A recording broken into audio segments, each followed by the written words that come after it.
Where have you seen a lot of luck in applying AI in a real production setting? One of the unique things about Airwallex's security program is that because we have like very good foundational controls that kind of handle the typical parts of a security program across detection and response, across like threat hunting, that kind of thing. Uh, we basically take 30% of our team each year and we throw them at things that may not work out, but if they do, would completely revolutionize the way that we do security at Airwallex. We refer to these as our big bets. And these are things that like we just think will work. One of those is building an AI platform that powers every security use case that we have today. And so what this means is figuring out how do we build your typical kind of like data platform that we've seen a lot in the past in the security industry, right? As like security teams get more data driven.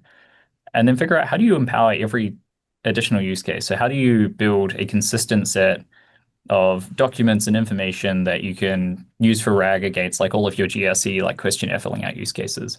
But you can also use the same underlying data, assuming that's well modeled, to do things like automatically resolve alerts or to suggest actions that are taken.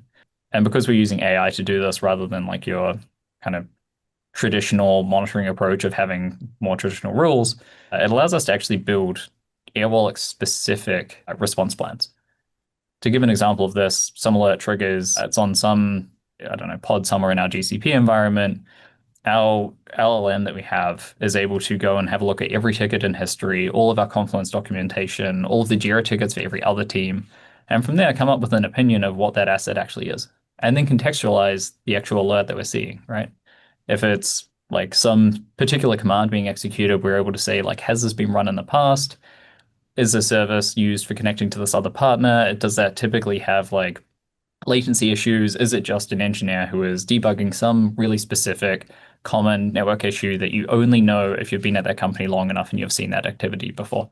That ability to like hyper contextualize your alerts, I think has been super powerful for us.